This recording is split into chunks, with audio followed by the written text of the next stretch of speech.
श्री स्वामी समर्थ जय जय स्वामी समर्थ. श्री स्वामी समर्थ जय जय स्वामी समर्थ. स्वामी समर्थांच्या तर लीला आपण खूप ऐकल्याच आहेत.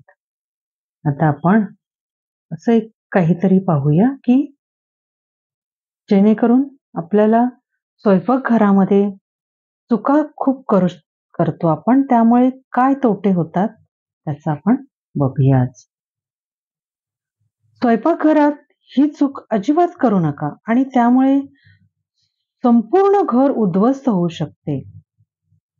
असे मानले जाते की स्वस्थ शरीर सर्वात मोठे धन संपत्ती आहे. ज्याचे शरीर स्वस्थ आहे त्याच्याकडे जगातील सर्वात मोठी गोष्ट आहे.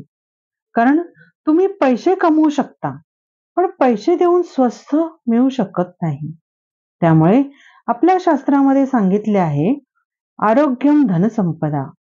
आरोग्य हे सर्वात मोठी धनसंपदा आहे. जर आपले शरीर आरोग्य चांगले असेल तर आपण जीवनामध्ये अनेकदा धनसंपदा मिळवू शकतो. पण जर आपले आरोग्य चांगले नसेल तर पैसा हा खूप मोठ्या प्रमाणावर बाहेर जातो. म्हणूनच आरोग्याची काळजी घेणं अत्यंत गरजेचं आहे.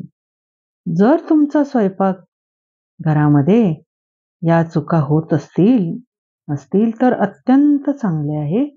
पण जर तुम्ही स्वयंपाक बनवताना काही चुका करत असेल तर त्याचा विपरीत परिणाम तुमच्या जीवनावर सुद्धा होऊ शकतो आणि परिणामी आरोग्य सुद्धा खराब होऊ शकते.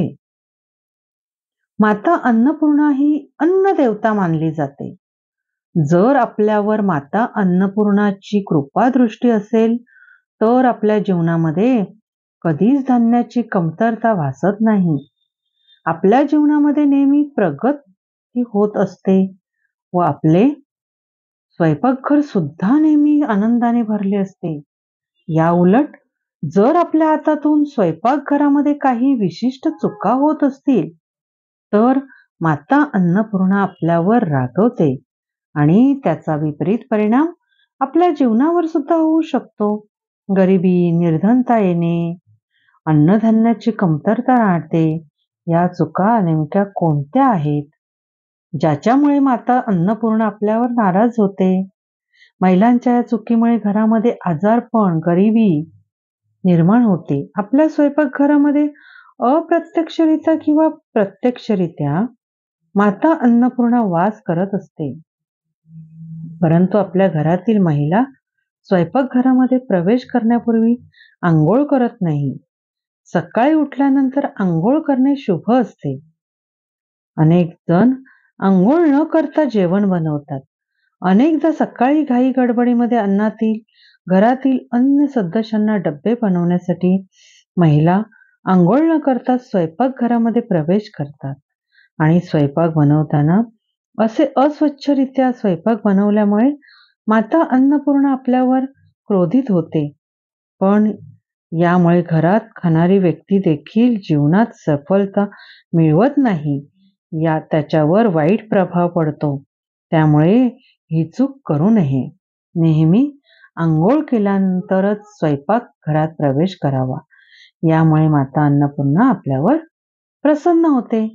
राहू केतू यांचा वाईट प्रभाव आपल्यावर पडतो. जर स्वयंपाकघर अस्वच्छ असेल तर तिथे राहू केतू यांचा प्रभाव पडतो. आपले शरीर नष्ट होणे आणि याचा सर्वात जास्त वाईट प्रभाव घरातील कमावणाऱ्या व्यक्तीवर होतो. पूर्ण घर हळूहळू निर्धनतेचे शिकार होते.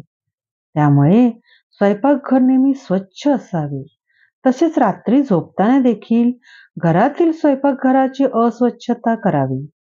घराची स्वच्छता करावी. अशी उष्टी भांडी ठेवून झोपू नये. अशी खरकटी भांडी ठेवल्याने स्वयंपाकघर अस्वच्छ राहते. रात्री स्वतःच्या घरामध्ये खरकटी भांडी तसेच उष्टी भांडी ठेवल्यामुळे घरामध्ये झुरळे सुद्धा होतात. जर आपल्या घरामध्ये झुरळे भरपूर प्रमाणात झाले तर आपल्याला त्याचा त्रास होऊ शकतो आणि हे आरोग्याच्या दृष्टिकोनातून हानिकारक आहे. म्हणून आपले स्वयंपाकघर नेहमी स्वच्छ ठेवायला हवे. तिसरी गोष्ट म्हणजे स्वयंपाकघरातील काम करणाऱ्या महिला अनेकदा स्वयंपाक करताना ते चाखून पाहतात. तिखट मीठ बरोबर आहे का ते येऊन पाहतात. हे अत्यंत चुकीचे आहे. शास्त्रामध्ये असे करणे योग्य मानले गेले नाही. तसेच खरकटे तोडणे म्हणजे तोंडात अन्नाचे कण असताना देखील जेवण बनवू नये. स्वयंपाक करत असताना आपल्या तोंडात अन्नाचा कण नसावा. खरकटे जेवणाने जर आपण जेवण बनवले तर पुढचा जन्म प्राणी योनीचा आहे. आपल्या जेवण बनवले तर पुढचा जन्म प्राणी योनीचा आहे. आपल्याला पुढील जन्म मांजरीचा मिळतो, असे शास्त्रामध्ये सांगितले गेले आहे. असे केल्याने माता अन्नपूर्णा आपल्यावर नाराज होते. स्वयंपाकघरात चप्पल घालून सुद्धा फिरू नये. आपल्यापैकी अनेक महिला घरामध्ये फिरताना चप्पल घालून फिरतात. स्वयंपाकघरामध्ये सुद्धा चप्पल घालून वावरत असतात. असे करणे म्हणजे माता अन्नपूर्णा यांचा अपमान करणे यासारखेच आहे. मित्रांनो, हा जर लेख तुम्हाला आवडला असेल तर तुम्ही नक्की लाईक करा आणि आपल्या मित्रांबरोबर शेअर करायला विसरू नका. तसेच आपली प्रतिक्रिया कमेंटमध्ये जरूर कळवा. वर दिलेली माहिती सामाजिक आणि धार्मिक मान्यतेला आधारावर दिलेली आहे. यामागे कोणतेही अंधश्रद्धा पसरवण्याचा किंवा त्याला वाट देण्याचा उद्देश नाही. यामुळे कोणीही तसा गैरसमज करून घेऊ नये. आणि आता आपण स्वामींचं कृपा तारक मंत्र म्हणूया. निशंक होई रे मना, निर्भय होई रे मना, प्रचंड स्वामीबळ पाठीसी, नित्य आहे रे मना. आतर्क्य उदूत हे स्मरणगामी, अशक्य ही शक्य करतील स्वामी, अशक्य ही शक्य करतील स्वामी. थँक्यू स्वामी.